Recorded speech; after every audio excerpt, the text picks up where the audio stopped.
Good morning, friends. It's time for Bible and coffee. Got my coffee, I've got my Bible, and today is day 100, April 10th. And today we're going to go through 1 Samuel chapter 4, verse 12 through chapter 8. And I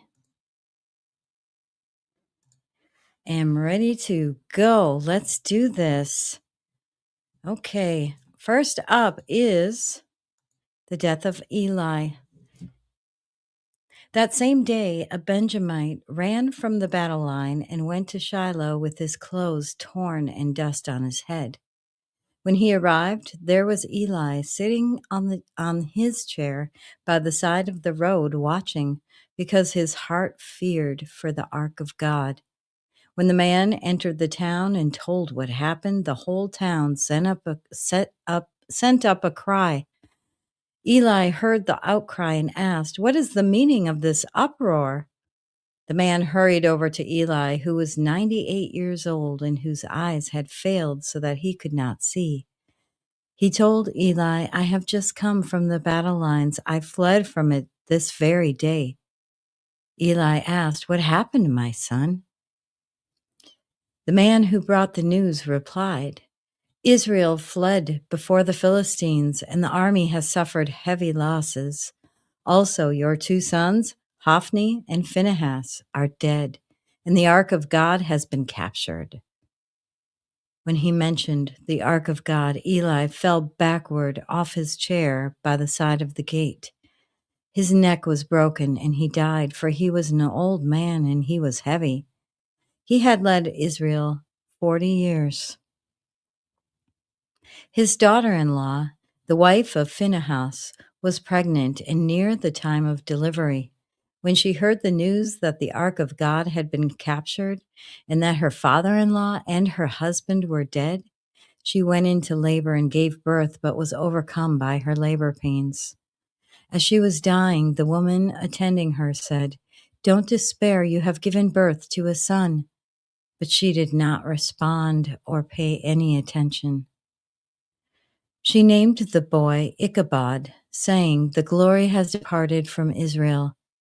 Because of the capture of the ark of God and the deaths of her father-in-law and her husband. She said, "The glory has departed from Israel, for the ark of God has been captured." All right. Next up is the ark in Philistia. Or Philistia. Philistia. I don't know how to pronounce it correctly. Philistia? Maybe. The ark in Ashdod and Ekron. After the Philistines had captured the ark of God, they took it from Ebenezer to Ashdod. Then they carried the ark into Dagon's temple and set it beside Dagon. When the people of Ashdod rose early the next day, there was Dagon fallen on his face on the ground before the ark of the Lord. They took Dagon and put him back in his place. But the following morning, when they rose, there was Dagon fallen on his face on the ground before the ark of the Lord. His head and hands had been broken off and were lying on the threshold. Only his body remained. That is why, to this day, neither the priests of Dagon nor any others who enter Dagon's temple at Ashdod step on the threshold. The Lord's hand was heavy on the people of Ashdod and its vicinity. He brought devastation on them and afflicted them with tumors. When the people of Ashdod saw what was happening, they said, "The ark of the God of Israel must not stay here with us, because his hand is heavy on us and on Dagon, our God." So they called together all the rulers of the Philistines and asked them, "What shall we do with the ark of the God of Israel?" They answered, "Have the ark of the God of Israel moved to Gath." So they moved the ark of the God of Israel. But after they had moved it, the Lord's hand was against that city, throwing it into a great panic. He afflicted the people of the city, both young and old, with an outbreak of tumors. So they sent the ark of God to Ekron. As the ark of God was entering Ekron, the people of Ekron cried out, "They have brought the ark of the God of Israel around us to kill us and our people." So they called together all the rulers of the Philistines and said, "Send the ark of the God of Israel away. Let it go back to its own place, or it will kill us and our people. For death has filled the city with panic." God's hand was very heavy on it. Those who did not die were afflicted with tumors, and the outcry of the city went up to heaven. Next up, the Philistines returned the ark. The ark returned to Israel. When the ark of the Lord had been in Philistine territory 7 months, the Philistines called for the priests and the diviners and said, "What shall we do with the ark of the Lord? Tell us how we should send it back to its place." They answered, "If you return the ark of the God of Israel, do not send it back to him without a gift. By all means, send a guilt offering to him. Then you will be healed, and you will know why his hand has not been lifted from you." The Philistines asked, "What guilt offering should we send to him?" They replied, 5 gold tumors and 5 gold rats, according to the number of Philistine rulers, because the same plague has struck both you and your rulers. Make models of the tumors and of the rats that are destroying the country, and give glory to Israel's God. Perhaps he will lift his hand from you and your gods and your land. Why do you harden your hearts as the Egyptians and Pharaoh did? When Israel's God dealt harshly with them, did they not send the Israelites out so they could go on their way? Now then, get a new cart ready with 2 cows that have calved and have never been yoked. Hitch the cows to the cart, but take their calves away and pen them up. Take the ark of the Lord and put it on the cart, and in a chest beside it, put the gold objects you are sending back to him as a guilt offering. Send it on its way, but keep watching it. If it goes up to its own territory toward Beth Shemesh, then the Lord has brought this great disaster on us. But if it does not, then we will know that it was not his hand that struck us, but that it happened to us by chance. So they did this. They took 2 such cows and hitched them to the cart and penned up their calves. They placed the ark of the Lord on the cart, and along with it the chest containing the gold rats and the models of the tumors. Then the cows went straight up toward Beth Shemesh, keeping on the road and lowing all the way. They did not turn to the right or to the left. The rulers of the Philistines followed them as far as the border of Beth Shemesh. Now the people of Beth Shemesh were harvesting their wheat in the valley, and when they looked up and saw the ark, they rejoiced at the sight.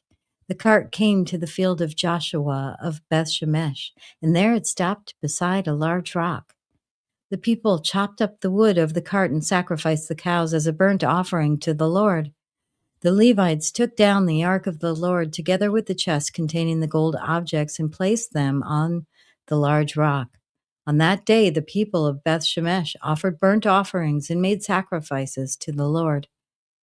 The 5 rulers of the Philistines saw all this and then returned that same day to Ekron. These are the gold tumors the Philistines sent as a guilt offering to the Lord, 1 each for Ashdod, Gaza, Ashkelon, Gath, and Ekron. And the number of gold rats was according to the number of Philistine towns belonging to the 5 rulers, the fortified towns with their country villages. The large rock on which the Levites set the ark of the Lord is a witness to this day in the field of Joshua of Beth Shemesh. Next up, the ark moved to Kiriath-Jearim.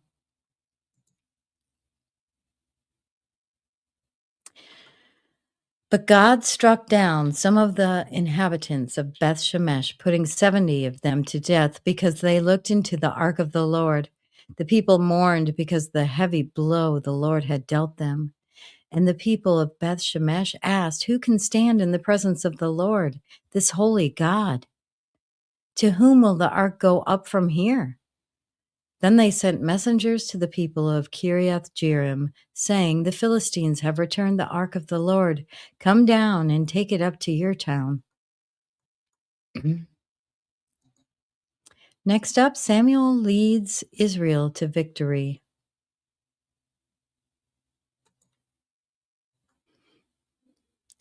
So the men of Kiriath-Jearim came down and took up the ark of the Lord. They brought it to Abinadab's house on the hill and consecrated Eleazar, his son, to guard the ark of the Lord. The ark remained at Kiriath-Jearim a long time, 20 years in all. Samuel subdues the Philistines at Mizpah. Then all the people of Israel turned back to the Lord. So Samuel said to all the Israelites, "If you are returning to the Lord with all your hearts, then rid yourselves of the foreign gods and the rid yourselves of the foreign gods and the Ashtoreths, and commit yourselves to the Lord and serve him only, and he will deliver you out of the hand of the Philistines." So the Israelites put away their Baals and Ashtoreths and served the Lord only. Then Samuel said, "Assemble all Israel at Mizpah, and I will intercede with the Lord for you." When they had assembled at Mizpah, they drew water and poured it out before the Lord. On that day they fasted, and there they confessed, "We have sinned against the Lord." Now Samuel was serving as leader of Israel at Mizpah.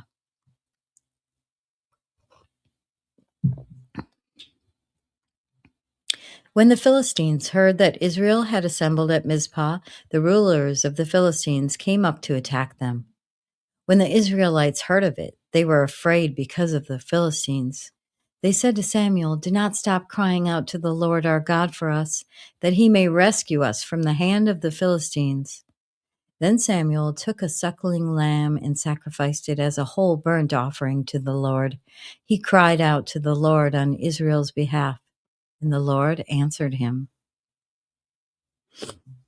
While Samuel was sacrificing the burnt offering, the Philistines drew near to engage Israel in battle.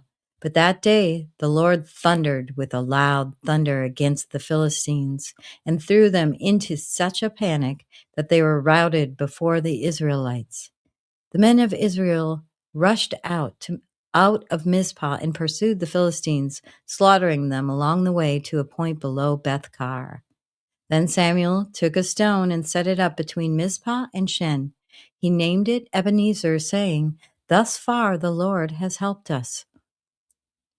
So the Philistines were subdued, and they stopped invading Israel's territory. Throughout Samuel's lifetime, the hand of the Lord was against the Philistines. The towns from Ekron to Gath that the Philistines had captured from Israel were restored to Israel, and Israel delivered the neighboring territory from the hands of the Philistines.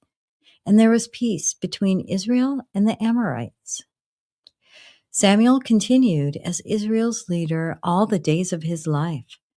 From year to year, he went on a circuit from Bethel to Gilgal to Mizpah, judging Israel in all those places. But he always went back to Ramah, where his home was, and there he also held court for Israel, and he built an altar there to the Lord. Next up, Israel is requesting a king.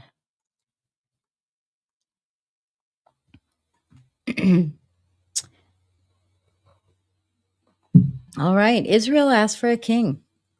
When Samuel grew old, he appointed his sons as Israel's leaders.